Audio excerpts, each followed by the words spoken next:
Et je pense que c'est un des domaines les plus importants. Moi, j'ai l'habitude de le dire. Aujourd'hui, si on veut résorber le taux de chômage au Sénégal, l'entrepreneuriat est je veux dire, est un moyen. Tu vois. Mais il faut accompagner les jeunes parce que, voilà, moi, effectivement, j'ai fait un voyage professionnel récemment dans le cadre du cabinet au Sénégal. Tu vois beaucoup de potentiel. Il y a beaucoup de choses qui évoluent parce que moi, ça faisait 5 ans que je n'étais pas parti au Sénégal physiquement. Ouais. Mais je m'intéresse naturellement au Sénégal tous les jours, toutes les secondes, toutes les minutes, tu vois. Et du coup, effectivement, dans le domaine du cabinet Human Resources Advising, moi, je me suis dit quelque chose. J'ai fait une remarque en fait. Quand on faisait des campagnes de recrutement, il y avait beaucoup de jeunes Sénégalais qui postulaient.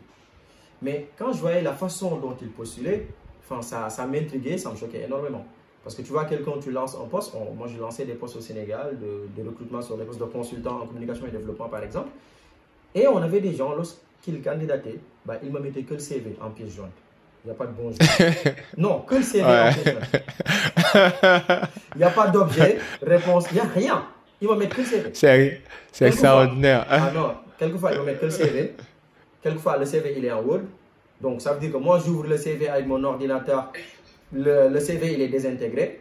Quelquefois, ils m'écrivent le CV en corps de mail. Tu vois? Donc, vraiment, j'ai remarqué que c'était n'importe comment. Et n'importe quoi. Et donc, c'est là où je me suis dit, non, écoute, moi, du haut de ma très modeste expérience en ressources humaines quand même, je vais mettre en place une formation. Parce que dans le domaine de notre cabinet, on est dans la stratégie et le management. Et dans le management, l'idée, c'est de faire de la gestion de ressources humaines. C'est-à-dire que toi, par exemple, au niveau de cercle influence, voilà, tu veux recruter des gens au Sénégal, tu me dis, Bokar, dans le cadre de votre cabinet, j'aimerais que vous vous occupiez du volet recrutement. Tu vois, recrutement, rédaction du contrat pour qu'on puisse se conformer au droit social sénégalais, donc au droit du travail sénégalais. Sachant qu'il y a beaucoup d'entreprises au Sénégal qui ne respectent pas le droit du travail au Sénégal. Et ça encore, c'est l'une des problématiques qui fait qu'on est sous-développé. Parce que même les entreprises qui sont au Sénégal n'ont pas tendance à respecter le droit du travail sénégalais. Et donc, on emploie des gens dans la misère en fait et la précarité. Tu vois, je te donne un exemple tout bête. Depuis 2015, il y a un décret qui est sorti par le gouvernement du Sénégal qui quand même essaie de réguler le contrat de stage au Sénégal. Et le contrat de stage au Sénégal, c'est le contrat le plus usité. C'est-à-dire que beaucoup d'entreprises aujourd'hui au Sénégal utilisent le contrat de stage. Ce qui est aussi normal parce que, enfin normal, je mets des guillemets, mais ce n'était pas encadré. Il y en a beaucoup, on te prend au Sénégal, dans la coutume, on dit, t'es stagiaire sur Rimodou, c'est pas grave, tu vas apprendre, tu fais tout ce qu'on te dit de faire, tu fais du café, tout ce que tu veux. Et même si on te paye pas... Tu vas faire les courses. Voilà, et même si on te paye pas, ce n'est pas grave. Enfin, c'est dramatique. Moi, je vis en France, même si je crée aujourd'hui une entreprise au Sénégal, impossible que je m'inscrive dans la même juste et coutume des entreprises sénégalaises. Tu vois? Et donc, les gens que je rencontrais, je leur demandais des fois s'ils étaient des stagiaires, mais est-ce que tu es payé? Personne n'est payé en stage. Ok, quelquefois ils sont payés à 50 000 francs CFA. Je dis, mais quand même, à un moment donné, 50 000 francs CFA sur un poste de stage, il ne faut pas déconner. Et même la loi ne dit pas ça. Il faut rémunérer maintenant obligatoirement les stagiaires. Il faut qu'ils aient des congés payés, obligatoirement. Dans le contexte actuel sénégalais, personne ne respecte cette loi qui est sortie depuis 2015. C'est le décret du 12 février 2015. Mes enfants, si je reviens donc à ta question plus concrètement, donc moi je vois ça, je dis dans le cadre de mon cabinet, je vais mettre une formation que j'ai appelée la pratique et l'insertion professionnelle. Parce que notre problème, c'est que les jeunes, on ne les forme pas à se professionnaliser. Tu vois? On peut nous enseigner de grandes choses. Moi j'ai vu des jeunes qui ont des masters en finance, en comptabilité, etc. Pourtant, lorsque tu vois leur CV, tu ne vas jamais les recruter. Tu vois ce que je veux dire? Oui, je vois. Et pourtant, ils ont un CV, ils ont un parcours. Mais on leur a, ne serait-ce que comment faire un CV, on ne leur apprend pas ça.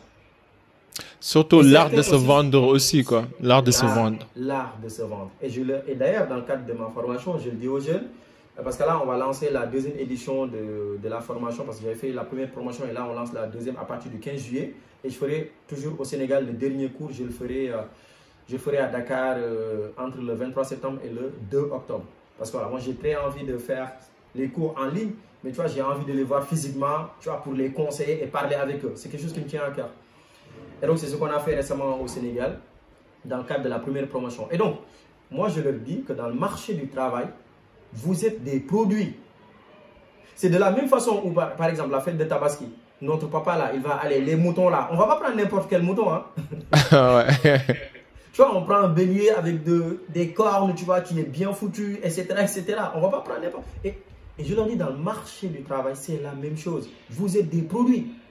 Vous êtes comme le poulet qu'on va aller choisir au marché.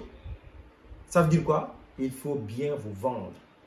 Et bien vous vendre va commencer par bien postuler à une offre d'emploi.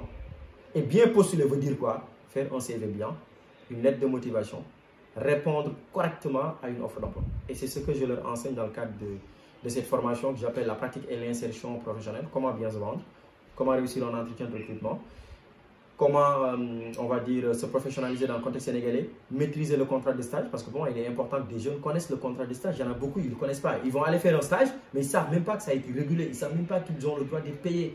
Donc, ce sont tous ces éléments-là, ces astuces professionnelles et comportements du quotidien que j'essaie de développer dans le cadre du cabinet de conseil. Et aussi parce que je pense, voilà, pour revenir toujours à ta question, qu'il faut former les gens, il faut les conscientiser. Et c'est ma petite pierre à l'édifice par rapport à ces choses-là. Et ce sont des choses auxquelles je crois profondément pour notre développement.